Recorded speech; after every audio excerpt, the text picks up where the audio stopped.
નમસ્કાર વિદ્યાર્થી મિત્રો, ગુડ મોર્નિંગ। ગયા લેક્ચરની અંદર આપણે છેલ્લે વિજ્ઞાનની અંદર 10મા ધોરણમાં સમતલ અરીસા વડે થતું પ્રકાશનું પરાવર્તન અને અંતર્ગોળ અને બહિર્ગોળ અરીસાઓ એની વ્યાખ્યા આપણે જોઈ હતી।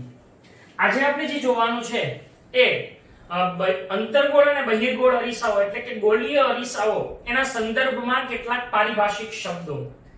આ શબ્દો એ હવે પછીનો જે પ્રકરણનો ભાગ બાકી રહ્યો છે પરાવર્તનનો એને સમજવામાં ખૂબ ઉપયોગી થશે અને આ શબ્દો વારંવાર આપણે જોવાના છે એટલે આપણે આ દ્રષ્ટિએ આ વ્યાખ્યાઓને પાકી કરવી ખૂબ જરૂરી છે। તો જોઈએ અરીસાના સંદર્ભમાં પારિભાષિક શબ્દો, ગોળીય અરીસાના સંદર્ભમાં પારિભાષિક શબ્દો।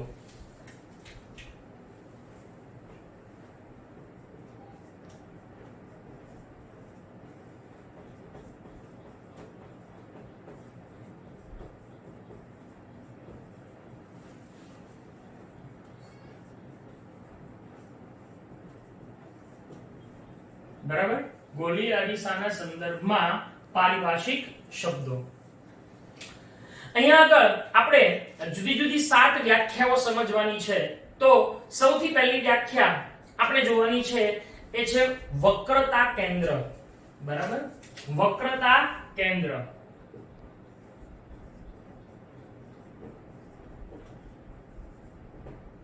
હવે વક્રતા કેન્દ્ર છે ને એને C વડે દર્શાવાય છે।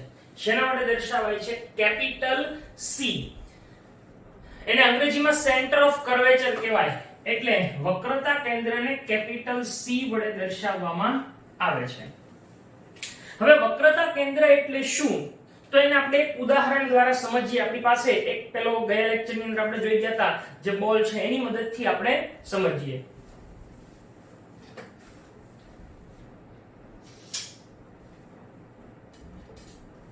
જો આ એક ગોળાકાર કવચ છે, એને આપણે એવી રીતે કાપ્યું હતું કે જેથી એનો બહારનો ભાગ પરાવર્તક બને અથવા તો અંદરનો ભાગ। હવે આ જે ગોળીય કવચ છે, ગોળાકાર કવચ છે, ઈ ગોળાકાર કવચ એનું કેન્દ્ર ક્યાં હોય? તો કે આ ગોળાકાર કવચનું કેન્દ્ર અહીંયા અંદર હશે।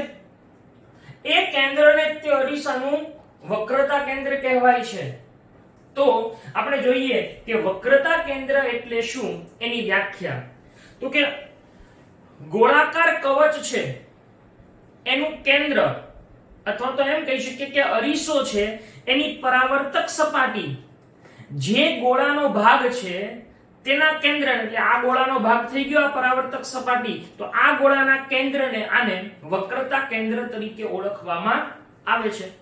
અરીસો અંતર્ગોળ હોય કે બહિર્ગોળ બંને માટે સમાન લાગુ પડે, પણ એક વસ્તુ નક્કી છે કે આ વક્રતા કેન્દ્ર એ હંમેશા અરીસાની બહારના ભાગમાં હોય, એટલે કે અરીસાની સપાટી ઉપર હોતું નથી। જો આપણે ગયા લેક્ચરમાં વાત કરીએ કે આ બહિર્ગોળ અરીસો છે તો આનું વક્રતા કેન્દ્ર તો અહીંયા અંદર છે, એટલે ઈ વક્રતા કેન્દ્ર આ સપાટી ઉપર ક્યાંય આવેલું હોતું નથી। તો પહેલી વ્યાખ્યા છે વક્રતા કેન્દ્ર કોને કહેવાય? તો કે અરીસાની પરાવર્તક સપાટી એ અથવા ગોળીય અરીસાની પરાવર્તક સપાટી એ જે ગોળાનો ભાગ ગણી શકાય, જે કાલ્પનિક ગોળાનો ભાગ ગણી શકાય તેના કેન્દ્રને શું કહેવામાં આવે છે? વક્રતા કેન્દ્ર કહેવામાં આવે છે। હજી આપણે ઓલા અરીસાની મદદથી પણ સમજીએ। જુઓ, ધારો કે આપણો અરીસો છે। હવે આ અરીસો છે એને હું આ રીતે રાખું છું, તો આ અરીસો આપણે આ રીતે જોયો તો ને અંતર્ગોળ। હવે આ અરીસાનો આપણે કલ્પના કરીએ કે આની ફરતે એક આમ ગોળાકાર કવચ છે કે કારણ કે એમાંથી બનેલો છે। હવે આ ગોળાકાર કવચ હોય તેનું કેન્દ્ર અહીંયા ક્યાંક હોય, તો ઈ કેન્દ્ર ક્યાં આવ્યું છે? અરીસાની બહારના ભાગમાં, એની સપાટી ઉપર નથી। તો અહીંયા જે કેન્દ્ર હોય ઈ આ આખા ગોળાનું, એ કેન્દ્રને શું કહેવામાં આવે છે? અરીસાનું વક્રતા કેન્દ્ર। એની જેવી બીજી વ્યાખ્યા છે વક્રતા ત્રિજ્યા। તો વ્યાખ્યા એની એ જ આવશે, માત્ર કેન્દ્રની જગ્યાએ ત્રિજ્યા, કારણ કે અહીંયાથી આ જે પરિઘ હોય ત્યાંથી કેન્દ્ર સુધીના અંતરને ત્રિજ્યા કહીએ તો એને વક્રતા ત્રિજ્યા કહેવાય। તો બંને વ્યાખ્યાઓને આપણે સમજીએ। ચલો, વક્રતા કેન્દ્ર એના માટે હું અહીંયા આકૃતિ દોરું છું। જુઓ, આ આપણો એક અરીસો છે, માની લો કે આ અંતર્ગોળ અરીસો છે। આપણે બહિર્ગોળ માટે પણ લાગુ પડી શકે, પણ બંનેની આકૃતિ હું દોરતો નથી, એક જ આકૃતિથી આપણે સમજીએ। હવે આ જે વક્ર સપાટી છે, પરાવર્તક સપાટી છે, એને આપણે ગોળો કલ્પી શકીએ આમ, અને ઈ ગોળાનું કેન્દ્ર ક્યાં હોય? અહીંયા હોય. તો આ કેન્દ્રને શું કહેવામાં આવે છે? એનું વક્રતા કેન્દ્ર તરીકે ઓળખવામાં આવે છે. હવે અહીંયા જે વક્રતા કેન્દ્ર છે એની વ્યાખ્યા શું આવશે? તો વક્રતા કેન્દ્રની વ્યાખ્યા કે ગોલીય અરીસાની પરાવર્તક સપાટીને જે કાલ્પનિક ગોળાનો ભાગ ગણી શકાય, જે કાલ્પનિક ગોળાનો ભાગ ગણી શકાય,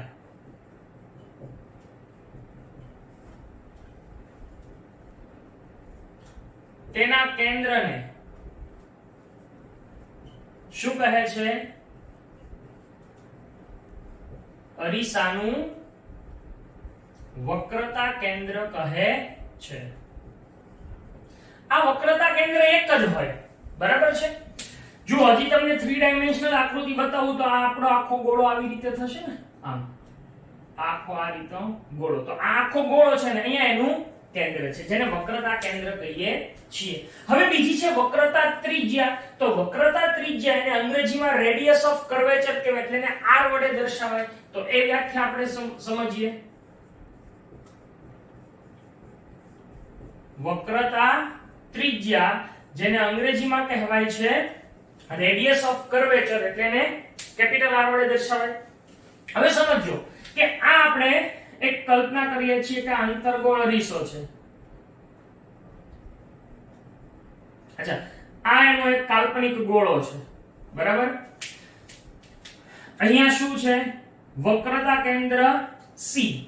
તો આ વક્રતા કેન્દ્ર અને પરિઘ છે એના કોઈ પણ બિંદુને જોડતો આ રેખાખંડ આવી રીતે તમે ગમે એ દોરી શકો. આ વર્તુળ તો આખું સરખું જ હોવાનું છે. તો આ દરેકને શું કહેવાય છે? વક્રતા ત્રિજ્યા. એટલે વક્રતા ત્રિજ્યાઓ કેટલી હોય? અસંખ્ય હોય. યાદ રાખજો, વક્રતા ત્રિજ્યાઓ અસંખ્ય બની શકે. તમે ગમે એ લઈ શકો, આ લઈ શકો, આ બધી જ, એને વક્રતા ત્રિજ્યા કહેવાય.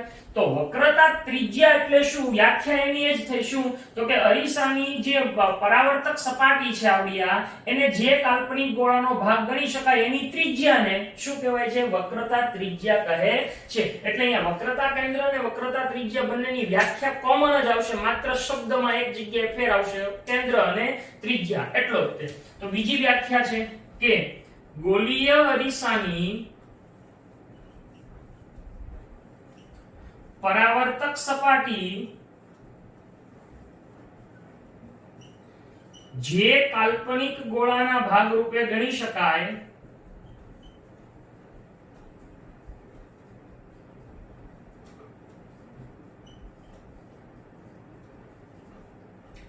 તેની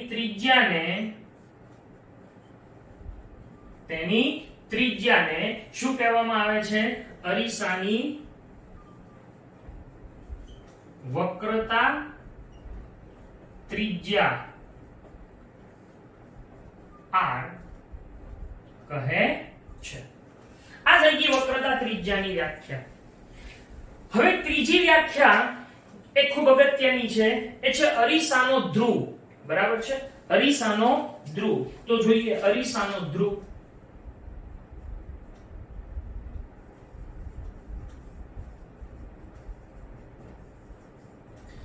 ધ્રુવને અંગ્રેજીમાં પોલ કહેવાય, એટલે એના ઉપરથી એની સંજ્ઞા છે P.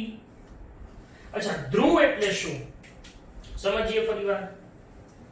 જુઓ, આ અરીસાની જે પરાવર્તક સપાટી છે આવડી આ, તો અરીસાની પરાવર્તક સપાટીનું કેન્દ્ર ક્યાં છે? અહીંયા છે. આ અરીસા ઉપર હોય, અરીસાની માની લો કે અંતર્ગોળ છે તેનું અહીંયા હોય. અરીસાની જે પરાવર્તક સપાટી છે એના કેન્દ્રને શું કહેવામાં આવે છે? અરીસાનું ધ્રુવ તરીકે ઓળખવામાં આવે છે. એટલે કે આ ધ્રુવ ઈ અરીસાની સપાટી પર છે, સમજી લો. આ ધ્રુવ છે અહીંયા, પણ અહીંયા અંદર શું છે? વક્રતા કેન્દ્ર. એટલે ધ્રુવ છે ઈ સપાટી ઉપર છે, જ્યારે વક્રતા કેન્દ્ર સપાટીની બહારના ભાગમાં છે. આ બે વસ્તુ ખાસ યાદ રાખજો. તો ધ્રુવ કોને કહેવાય? બહુ સિમ્પલ વ્યાખ્યા. અરીસાની પરાવર્તક સપાટીના કેન્દ્રને, આને અરીસાનો ધ્રુવ કહેવાય. આપણે જો અરીસો લઈને સમજીએ તો આમ કહી શકાય કે આ અરીસો છે, એનું અહીંયા પરાવર્તક આ સપાટી આખી છે એનું કેન્દ્ર બરાબર વચ્ચે હોય તો આને શું કહેવાય અરીસાનો ધ્રુવ તરીકે ઓળખવામાં આવે છે એટલે ધ્રુવ અહીંયા છે અરીસા ઉપર અને વક્રતા કેન્દ્ર અહીંયા છે બરાબર છે તો અરીસાના ધ્રુવની વ્યાખ્યા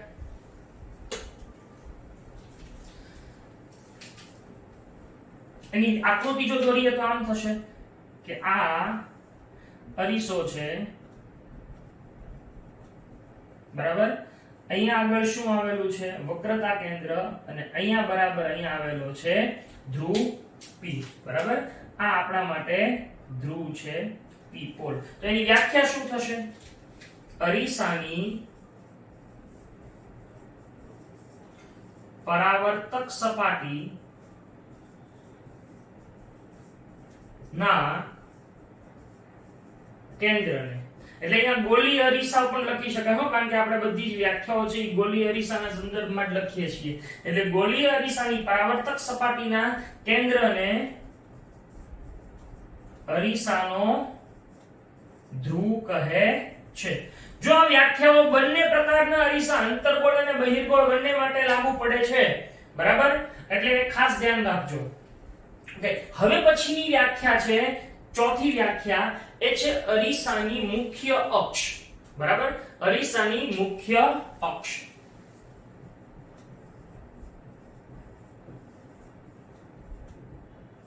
તો અરીસાની મુખ્ય અક્ષ કોને કહેવાય ફરી વખત આપણે સમજીએ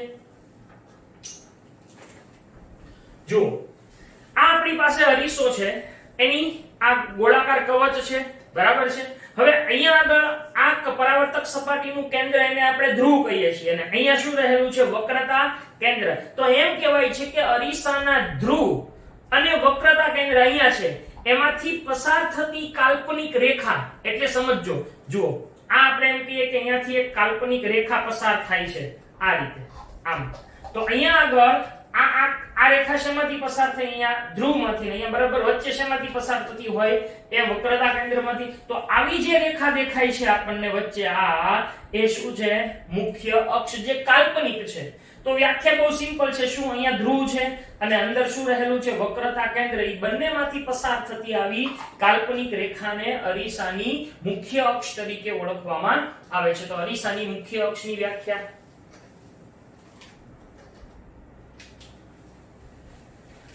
જો આ ધારો કે અરીસો છે અંતર્ગોળ અરીસો છે અહીંયા આગળ અરીસાનો ધ્રુવ P છે અને અહીંયા આગળ વક્રતા કેન્દ્ર C છે તો ઈ બંનેમાંથી પસાર થતી હોય એવી આ કાલ્પનિક રેખા આવી આ કાલ્પનિક રેખાને અરીસાની મુખ્ય અક્ષ એટલે એને આપણે રેખા CP કે PC વડે દર્શાવી શકીએ છીએ તો એની વ્યાખ્યા લખીએ ચલો મુખ્ય અક્ષ એટલે શું અરીસાના અહીંયા ગોળીય અરીસાઓ લખી શકાય આગળ ગોળીય અરીસાના ધ્રુવ અને વક્રતા કેન્દ્ર C માંથી પસાર થતી કેવી રેખાને કાલ્પનિક રેખાને શું કહે છે અરીસાની મુખ્ય અક્ષ કહે છે લો આ થઈ ગઈ અરીસાની મુખ્ય અક્ષની વ્યાખ્યા ત્યાર પછીની જે વ્યાખ્યા જોવાની છે એ છે અરીસાનું દર્પણ મુખ અરીસાનું દર્પણ મુખ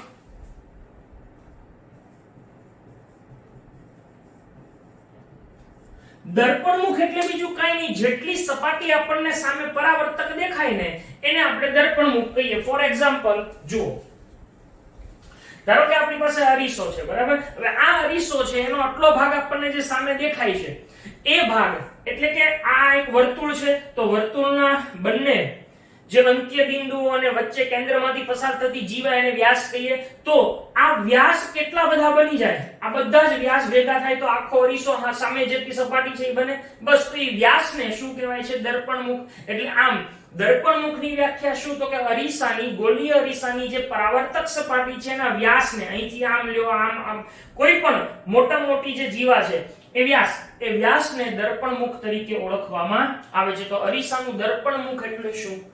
જો વ્યાખ્યા લખીએ. અરીસાનું દર્પણ મુખ ગોલીય અરીસાની પરાવર્તક સપાટીના વ્યાસને અરીસાનું દર્પણ મુખ કહે છે. આ દર્પણ મુખની વ્યાખ્યા. હવે આપણે ખાલી સમજૂતી માટે કરીએ તો આમ થઈ શકે કે આ અરીસો છે, બરાબર, આ અંતર્ગોળ અરીસો છે, અહીંયા આગળ આ ધ્રુવ P છે, અહીંયા વક્રતા કેન્દ્ર C છે. પણ જો આપણે વ્યાસ જોઈએ તો એ ખરેખર તો આમ સામેના ભાગમાં અહીંથી એટલો થાય, એટલે આ જે વ્યાસ બન્યો એને આપણે દર્પણ મુખ કહીએ, એટલે એને m ડેશ વડે દર્શાવાય. આ ઊભી લાઈન છે એ, એટલે દર્પણ મુખને આપણે m ડેશ વડે દર્શાવશું. તો દર્પણ મુખની વ્યાખ્યા. જો આ દરેક વ્યાખ્યાઓ જેને આપણે પારિભાષિક શબ્દો કહીએ છીએ એટલા બધા અગત્યના છે કે હવે પછીના બધા ટોપિકમાં માત્ર શબ્દ જ આવશે, ધ્રુવ, વક્રતા કેન્દ્ર, મુખ્ય કેન્દ્ર. તો આપણને એ ખબર હોવી જોઈએ કે આ શું છે. હવે પછીની વ્યાખ્યા એ ખૂબ અગત્યની વ્યાખ્યા છે, એ છે અરીસાનું મુખ્ય કેન્દ્ર, બરાબર, પ્રિન્સિપલ ફોકસ.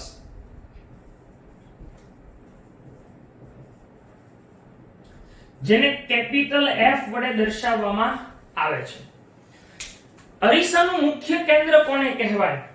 તો એમ કે છે કે અરીસાની જે મુખ્ય અક્ષ છે, મુખ્ય અક્ષ જે આપણે અહીંયા સામે દોરેલી છે, એ મુખ્ય અક્ષને સમાંતર જ્યારે કોઈ પ્રકાશના કિરણો આપાત થાય, આપણે આકૃતિ દ્વારા સમજીએ કે ધારો કે આ અંતર્ગોળ અરીસો છે, બરાબર. હવે અહીંયા તે હું આ જ કલરથી એની મુખ્ય અક્ષ દર્શાવું છું. આ મુખ્ય અક્ષ છે, અહીંયા ધ્રુવ P છે અને અહીંયા વક્રતા કેન્દ્ર C છે. તો એમ કે છે કે જ્યારે અરીસાની મુખ્ય અક્ષને સમાંતર પ્રકાશના કિરણો આપાત થાય, આપણે આ રીતે સમાંતર આપણે કિરણો આપાત દર્શાવીએ. જો આ રીતે સમાંતર કિરણો આપાત થાય, એ કિરણો પરાવર્તન પામીને, હવે અહીંયાથી પરાવર્તન પામશે, પરાવર્તન પામીને મુખ્ય અક્ષ ઉપર જ તે કોઈ બિંદુએ કેન્દ્રિત થાય છે. અહીંથી આમ, જો આ પરાવર્તન પામીને આમ પાછું આવે છે, આ અહીંથી પરાવર્તન પામીને આમ જાય છે, આ અહીંયાથી ઉપર આવે છે, આ પણ અહીંથી આમ ઉપર આવે છે. તો આ બધા કિરણો જ્યાં ભેગા થાય અહીંયા મુખ્ય અક્ષ ઉપર, એને મુખ્ય કેન્દ્ર F કહેવામાં આવે છે.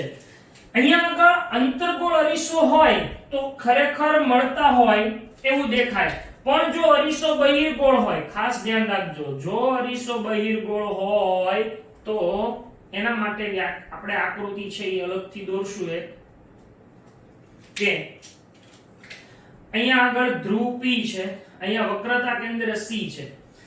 જ્યારે અહીંયા આગળ પ્રકાશના કિરણો સમાંતર આવશે મુખ્ય અક્ષને, ત્યારે એ પરાવર્તન પામીને મુખ્ય અક્ષ પર થી કોઈ બિંદુએથી વિકેન્દ્રિત થતા હોય, એટલે અહીંયા ઊંધું આવશે, અહીંથી આમ દૂર જતા હોય એવો આભાસ થશે, અહીંથી વિકેન્દ્રિત થતા હોય એવો આભાસ થાય. જુઓ,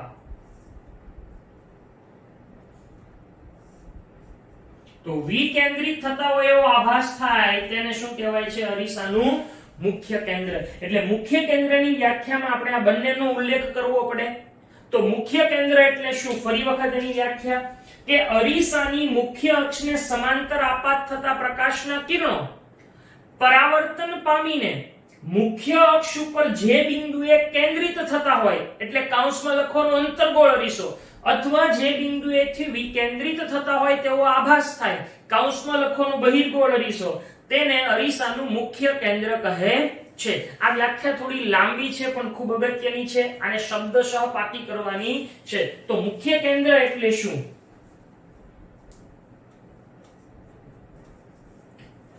ગોલીય અરીસાની મુખ્ય અક્ષને સમાંતર આપાત થતા પ્રકાશના કિરણો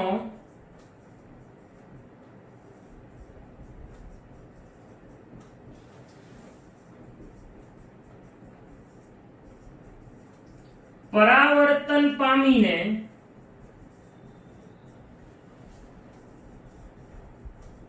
મુખ્ય અક્ષ પર જે બિંદુએ કેન્દ્રિત થતા હોય, કૌંસમાં લખશું આપણે અંતર્ગોળ અરીસો, કે જે બિંદુએથી વિકેન્દ્રિત થતા હોય તેવો ભાસ થાય, કૌંસમાં લખશું આપણે બહિર્ગોળ અરીસો,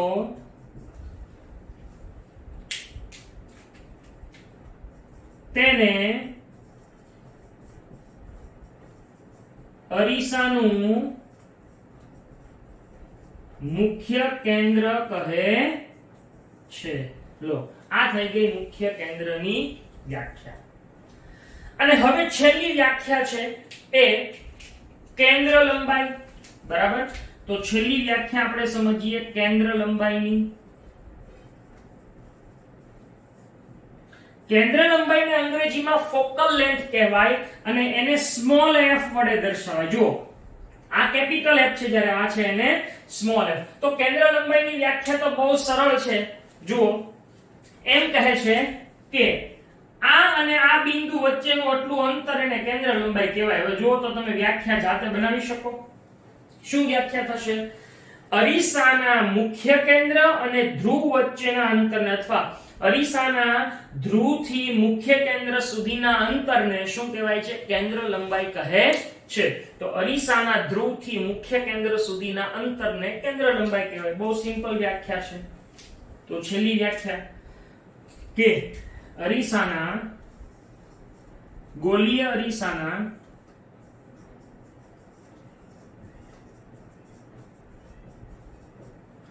ધ્રુવ થી મુખ્ય કેન્દ્ર સુધીના અંતરને અરીસાની શું કહેવામાં આવે છે? કેન્દ્ર લંબાઈ કહે છે. લો, તો આ કેન્દ્ર લંબાઈની વ્યાખ્યા. તો આ રીતની 7 વ્યાખ્યાઓ, જેને આપણે ગોલીય અરીસાના સંદર્ભમાં પારિભાષિક શબ્દો કહીએ છીએ, ખૂબ અગત્યના છે. આને તમારે 3 વાર 4 વાર 5 વાર, જ્યાં સુધી પાકું ન થાય શબ્દશઃ વ્યાખ્યાઓ, ત્યાં સુધી લખીને પાકી કરજો. તો તમને આગળના ટોપિક ખૂબ સરળતાથી સમજાશે. તો અહીંયા આગળ આ 7 વ્યાખ્યાઓની વાત આપણે પૂરી કરીએ. હવેનો જે આપણો ટોપિક છે એ ગોલીય અરીસા વડે રચાતા પ્રતિબિંબો.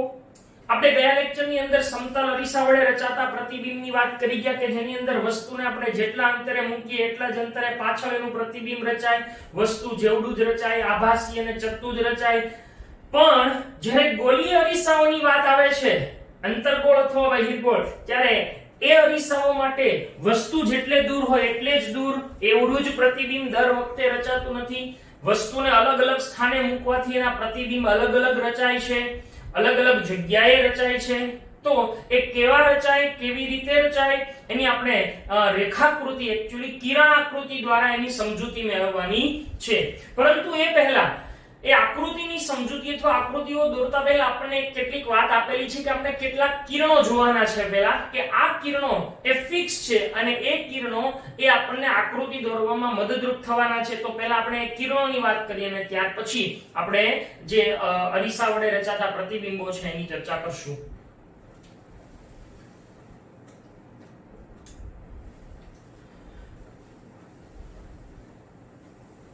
અહીંયા પારિભાષિક શબ્દોની સમજૂતી છે એ પૂરી થાય છે. આની પછી જે આપણે વક્રીભવન આવશે, એની અંદર લેન્સમાં આવા જ શબ્દો આવશે. બધાના કોન્સેપ્ટ તો થોડાક સરખા જ છે, પરંતુ થોડો ઘણો તફાવત થશે. બાકી વ્યાખ્યાઓ પણ તમને આવી જ જોવા મળશે.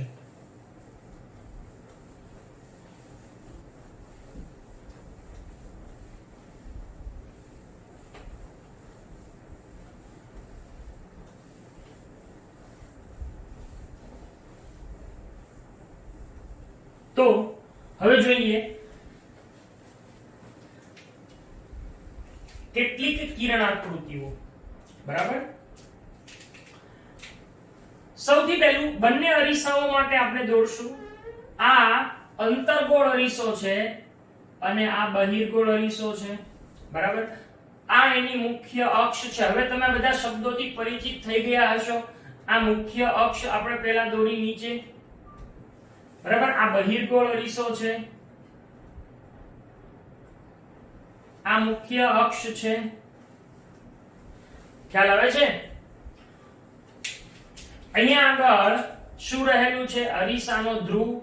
અહીંયા આગળ વક્રતા કેન્દ્ર C અને બંનેની બરાબર વચ્ચે મુખ્ય કેન્દ્ર F. અહીંયા P.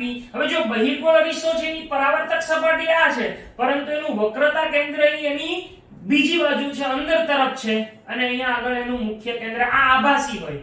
આ આભાસી છે, ખાસ ધ્યાન રાખજો, જ્યારે આ વાસ્તવિક છે. હવે અહીંયા આગળ પહેલું કિરણ આપણે જે જોવાનું છે એ કે આકૃતિ દોરવા માટે, પ્રતિબિંબ મેળવવા માટેની આકૃતિ દોરવા માટે આપણે ખાસ મિનિમમ 2 કિરણોની જરૂર પડશે. કારણ કે આપણે એની પહેલા શરૂઆતના લેક્ચરની અંદર પ્રતિબિંબ કોને કહેવાય, પ્રતિબિંબ છે એ ક્યારે રચાય, તો કે એક બિંદુએથી નીકળતા ઘણા બધા કિરણો પરાવર્તન કે વક્રીભવન પામીને બીજા બિંદુએ ભેગા મળે તો આ બીજા બિંદુને પ્રથમ બિંદુનું પ્રતિબિંબ કે એટલે પ્રતિબિંબ મેળવવા માટે કિરણો ભેગા થવા જોઈએ. કિરણો ભેગા થવા મિનિમમ 2 જોઈએ ને, એક કિરણ ભેગું ન થઈ શકે.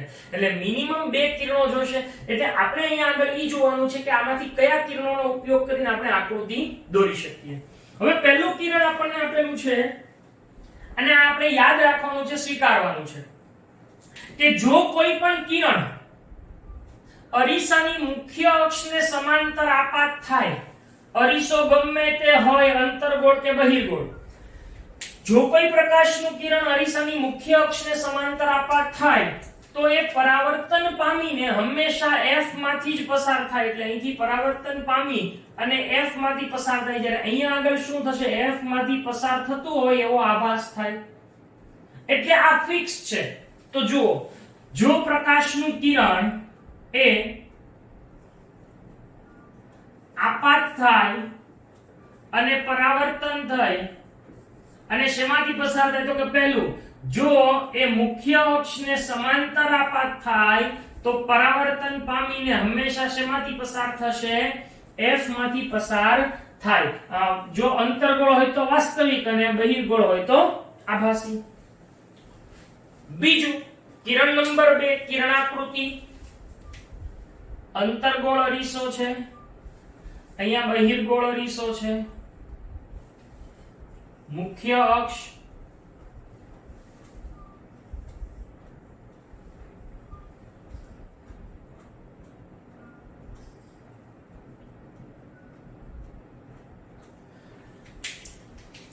બીજી આકૃતિ P C F.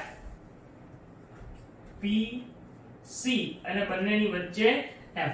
હવે બીજું કિરણ અહીંયા એમ કહે છે કે જો કોઈ કિરણ મુખ્ય કેન્દ્ર F માંથી આપાત થાય, એટલે કે અહીંથી આપાત થયું હોય, અહીંથી આમ અથવા અહીંથી આમ, બરાબર છે, F માંથી આમ આપાત થાય, તો જો F માંથી આપાત થાય તો શું થશે? તો કે તો અહીંથી પરાવર્તન પામીને ક્યાં જાય? સમજીએ. ચલો, મુખ્ય કેન્દ્ર F માંથી ધારો કે આપાત થયું, બરાબર છે, આ F માંથી આપાત થયું, તો અહીંયાથી પરાવર્તન પામીને ક્યાં જાય? તો આમ તો જાય નહીં, પરાવર્તન એટલે પાછું આવે, તો પરાવર્તન પામીને એ હંમેશા મુખ્ય અક્ષને સમાંતર આવે છે. આ યાદ રાખવાનું છે.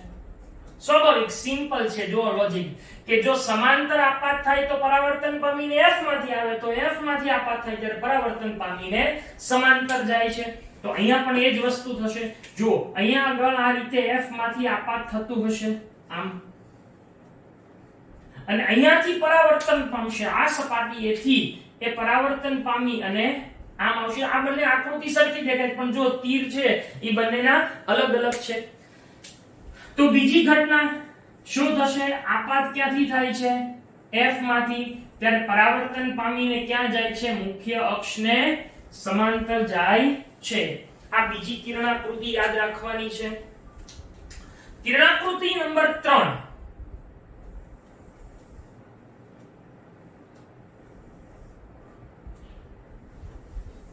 કિરણાકૃતિ નંબર 3.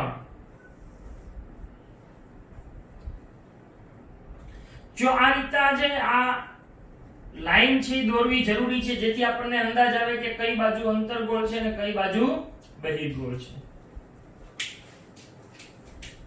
અહીંયા આગળ ધ્રુવ P, વક્રતા કેન્દ્ર C, મુખ્ય કેન્દ્ર F, P, C, F.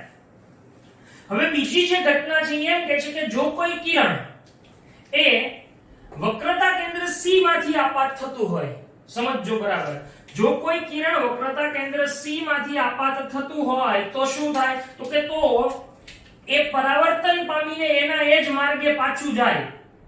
હવે જોઈએ એના એ જ માર્ગે, અહીંથી માત્ર આટલું હું સમજાવવા દોરું છું.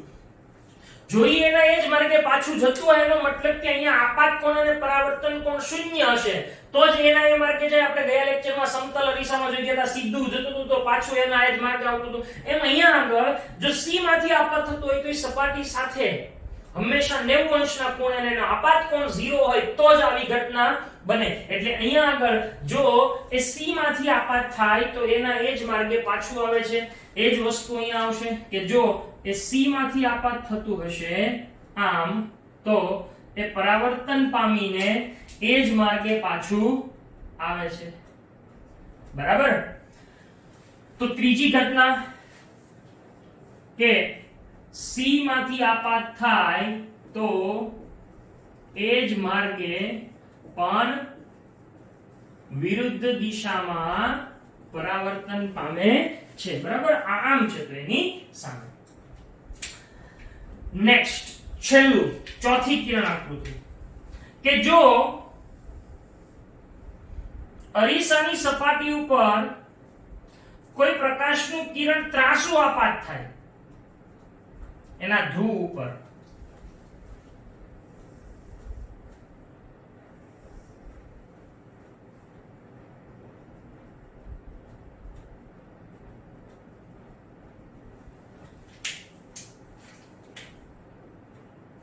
P, C, F, P, C, F.